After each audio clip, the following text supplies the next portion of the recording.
Hey everyone, I'm Alex, and today I'm going to be ranking the bosses of the newly released Bayonetta 3 from worst to best. After almost a decade, Bayonetta has finally joined God of War and Devil May Cry on the current console generation and rounded out the big three of hack-and-slash games.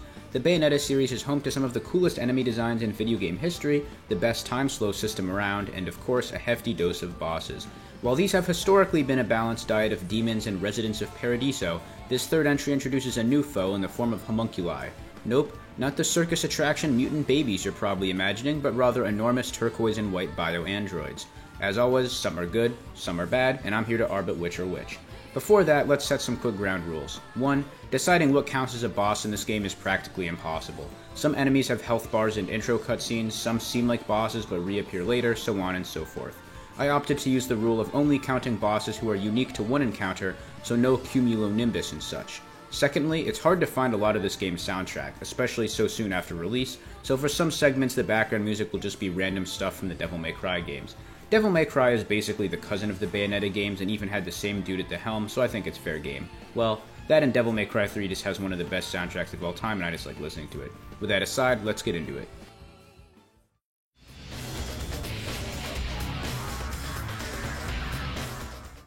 While I enjoy the games, I wouldn't say I'm a particularly big fan of Bayonetta as a character. Her main personality traits are liking bubble baths and femdom, neither of which has me in a vice grip unless you want to get painfully literal. Besides being rather one-note and quippy, it often leads into fights like this, where they try to balance the crazy demonic combat side of Bayonetta with the dude, haha, look at this, she loves luxury and being condescending side. After Pyrocumulus leaps out of the lava to crush social credit Bayonetta like a stress ball, Bayonetta is left with no choice but to use the Switch's horribly delayed and awkward aiming reticule to blow bubbles at him and deflect attacks once every 15 seconds. If you haven't played this, it is even less enthralling than it looks. Eventually, Sun Wukong here decides to split himself with mitosis and pit you against 3 targets, but virtually nothing changes. Thankfully, this was almost as lame as the game ever got, and compared to some of the other dregs I've come across while making videos, this is child's play.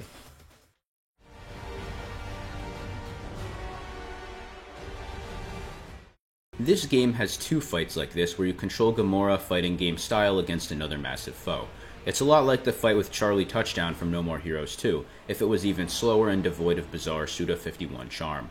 It's essentially a game of rock, paper, scissors.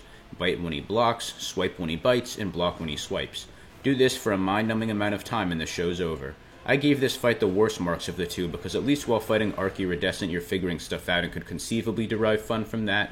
This is just a shameless rehash, however, and is extra deflating due to it being the first phase of the final boss.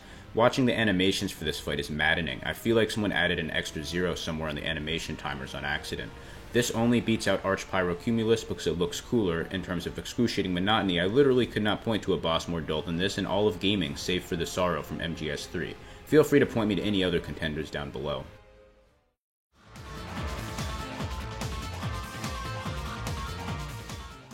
This thing is functionally identical to Singularity Chaos now that I look back over my gameplay.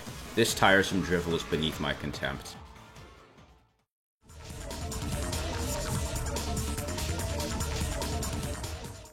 Don't get me wrong, Pyrocumulus is still a fucker even without his flying nimbus. That first phase is the most tedious bullshit combat section in the entire game in my opinion, and had him on the fast track for 20th place until I realized he had a cool second phase.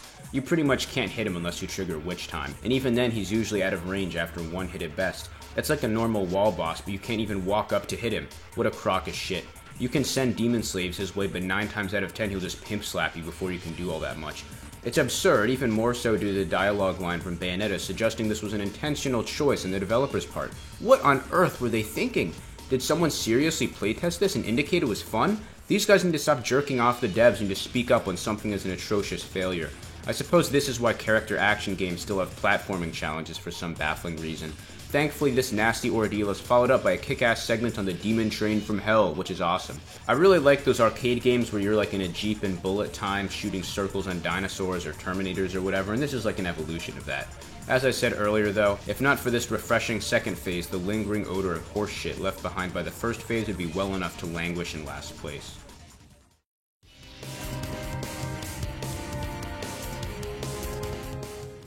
This is technically the final boss, but it feels more like one of those mini-games you do as the credits roll to me. For one, she starts off as the Kraken for some reason, which is just... what? I don't hate the Kraken, I just don't know why they brought it back in the last second for no clear reason. You fight evil Bayonetta right after, and I whooped her ass because I remembered items exist and killed her in like 30 seconds. I think they wanted to go for a Nero beating Virgil kind of thing here, given Viola is the dead weight to Bayonetta's Dante, but they forgot one key detail. Usually, people expect a story behind a game to be coherent. This is just an out-of-nowhere ass pull. Darkness Left Behind by Bayonetta is as lazy as it gets. I'd recommend skipping every cutscene in the game, even on a first playthrough to be honest, except for the fact that it has some of the coolest fight choreography of anything I've ever seen in a general sense. We've reached the singularity, where video game cutscenes are home to better, more compelling fights than most movies or TV series. Anyways, the fight itself is fun enough once you get to the Bayonetta part, just feels too contrived to ignore and isn't anywhere near as cool as the other human-sized opponents in the game.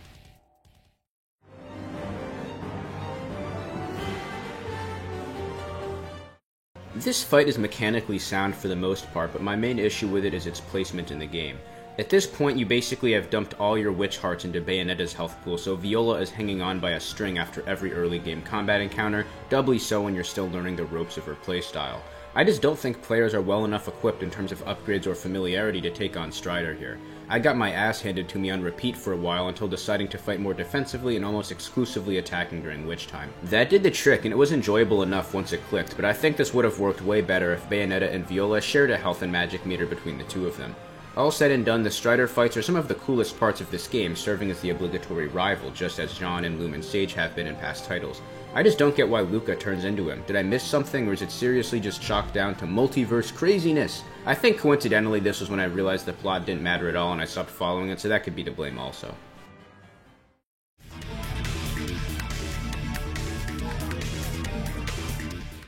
The first boss.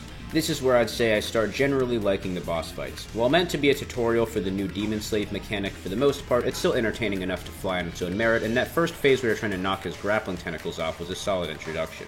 This giant blooper from hell is just itching to blast his ink all over you, and should he succeed in luring you into his muck, you're in for a world of hurt. It slows you down a lot like Tar might and leaves you wide open to attacks with little recourse. You can mostly whittle him down with Gamora with little issue, but he's got some laser moves and stuff that make it not totally mindless. It also reminds me a bit of some of Fu's forms from No More Heroes 3 design-wise, which funnily enough is the second time that series has come up in one video. What are the odds? Anyways, this thing isn't going to knock your socks off, but any boss with passable gameplay and a button-mashing megaton finale is good enough in my book.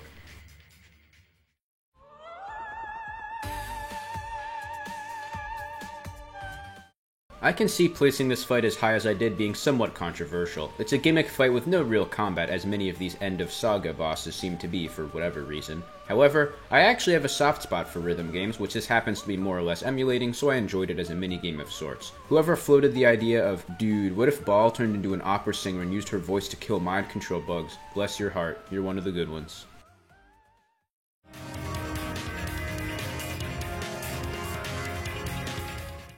If someone went up to me on the street and asked me to guess what Oriole was, enormous sky fortress with eye stalks wouldn't even crack my top 5. Maybe 7th place, sandwiched between Greek philosopher and misspelling of Oriole. This fight is done atop Madame Butterfly, although it doesn't majorly change the nature of how it plays out. You basically just stand still and spam ranged attacks to hit him since he's too far away to be hit like a proper wall boss, as is the case frighteningly often in this game. Get used to hearing "Aha!" a lot. This phase is rather uneventful, but it all caps off with a nice battle royale between you and 3 cumulonimbi that was surprisingly fun to balance. It's not flashy enough or fun enough to crack the top half of the list, but I think it works fine as a sort of throwaway boss to usher in the final stretch of crazy battles.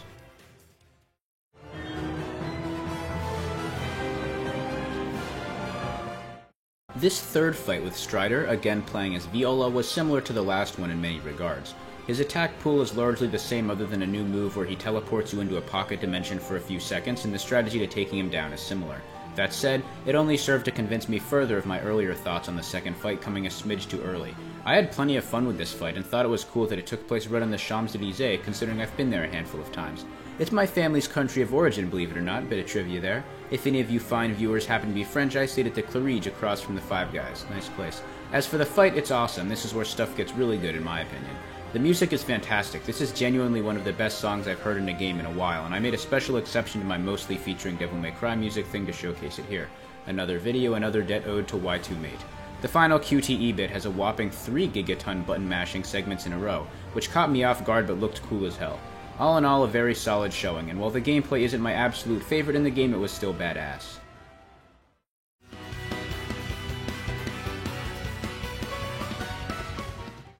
I noticed a lot of people don't seem to count this as a boss for some reason, but to me it definitely passes the test. You start off fighting Yassified Bile, or his brother Dagon, but when this proves ineffective, Jeanne herself steps up to take a stab at you. She's not very challenging, but as someone who is of the opinion that humanoid bosses are always the highlights of Bayonetta games, this was welcome all the same. She's got solid attack variety with Demon Masquerade abilities of her own, although there isn't much else to write home about. I have no idea why she fights you, but as the refrain goes, I should know better than to bother asking.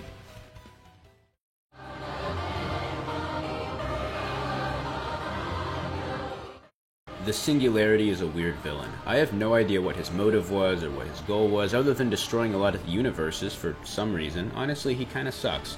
That doesn't mean beating him up has to be lame, though. After sending him flying to the moon, following your defeat of his dogshit first phase, the real deal kicks off to much greater effect. He has these little test tube scroll things that let him play Pokemon with you by deploying various creations of his, but that's not to say he's just a defenseless summoner pussy. Well, actually, I guess he sorta is looking back at my footage. He makes goop to hinder your movement and some easily dodgeable shockwaves on occasion, but for the most part he just kinda lets you beat on him. I like the designs of the arena and the look of this phase, but its simplicity and lack of high-speed mayhem leave it carried by its spectacle more than anything else.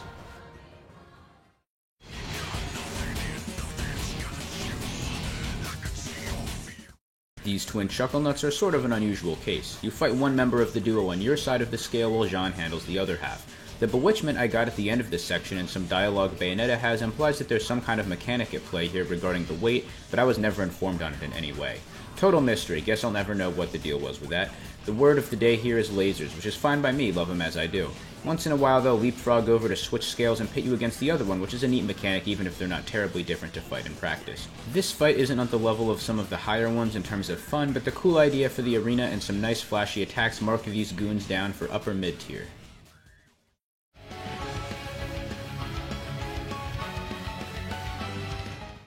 Here we have it, the first of all the Strider fights fares pretty well, all things considered.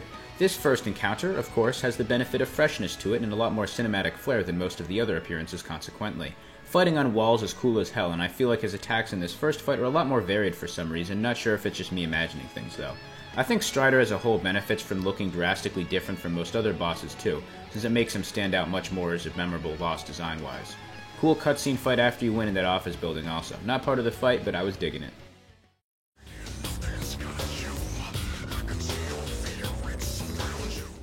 It's pretty crazy how massive the quality difference is between Arc Iridescent and the normal fight. This is the only time in the game you play as another Bayonetta save for one phase of the final boss, and her weapon is actually super fun to use. I ended up opting for the train chainsaw most of the time, but this one is probably the second coolest. It's good for air combos, which is something I've grown to appreciate a lot more as a mechanic these days. The fight has a ton of stuff going on between him trying to vor you and other standard issue attempts on your life. I was caught off guard by the digestive fluid platforming bit midway through and kinda shit the bed, but it's not that punishing, so I still came out fine. For an early game boss, this one is pretty intense and was very satisfying to take down.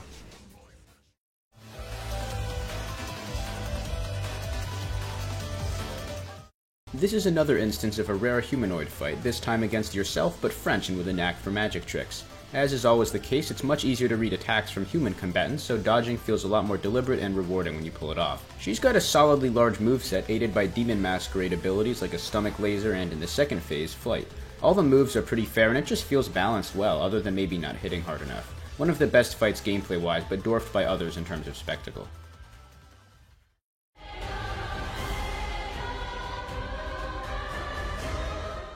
Finally, a chapter boss who doesn't suck. This one is cool because it reminds me a lot of Mundus from the first Devil May Cry, where you have this massive enemy with different elevations you can attack him from. The design is super neat here, and by far one of the most distinct homunculi to me, with the Egyptian deity-inspired head and such. Running up its arm to attack the back was also really cool, and they did a great job with how the spider controls in terms of wall walking and stuff. Switching back and forth between two demons was cool, and even if it was a joke in terms of difficulty, this fight was enjoyable regardless.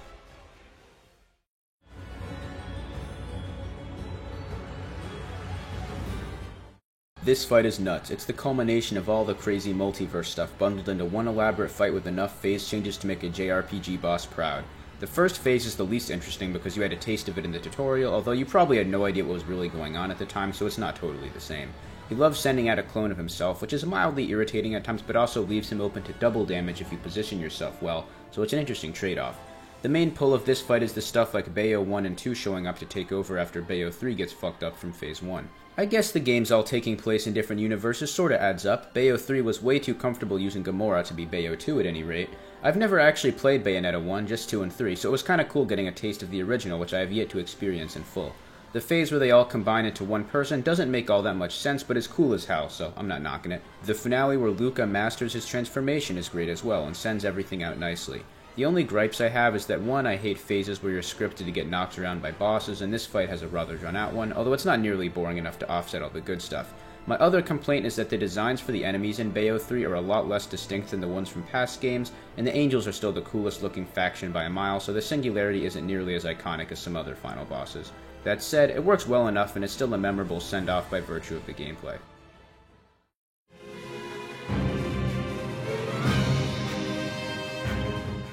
This final battle with Luca's edgy fursona kicks ass and is an amazing natural progression of the first 3 battles. For starters, you're playing as Bayonetta again, who is much better suited to his movement. You can be extremely aggressive in this fight, it's pretty much non-stop action.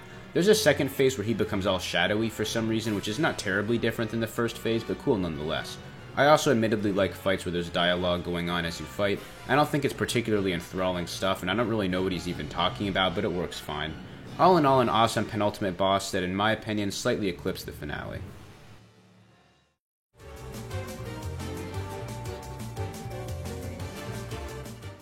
I did say the humanoid bosses are always the best in Bayonetta games, right? While with the big fucking bosses you can barely tell what their telegraphs are and usually just end up mashing right trigger at random intervals hoping to proc witch time, the human foes feel much more readable. As it happens, the most fun I had in this game by a long shot was fighting the French version of Bayonetta's mom. Sounds a bit funny, but I suppose a significant portion of the series' best bosses are against Bayonetta's dad, so it comes together nicely. She has a cool ass weapon, basically a fusion of the door shield from Dark Souls 2 and Pandora from Devil May Cry 4. This thing can do pretty much anything, and is chock full of cool machinery and whatnot to square up against. There are constant phase changes, and all of them are top notch. There's this side-scrolling 2D shooter segment in the middle that's really fun and reminded me a bit of the Rocket Barrel levels from Donkey Kong Country and the ending stretch of Kirby's Return to Dreamland. Very enjoyable, and the in-game music here is pretty good also, so it's a shame I can't find it anywhere. The final phase is what won me over though. The Umbran Clock Tower is absolutely insane. It's not really hard, but it's so chaotic that it still feels tense and has some awesome design work from an aesthetics perspective.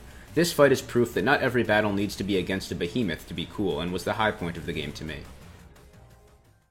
Thanks so much for watching, and I hope you enjoyed. I'll try to cover the rest of the Bayonetta series sometime, so stay tuned for that down the road. That's all for now. Deuces.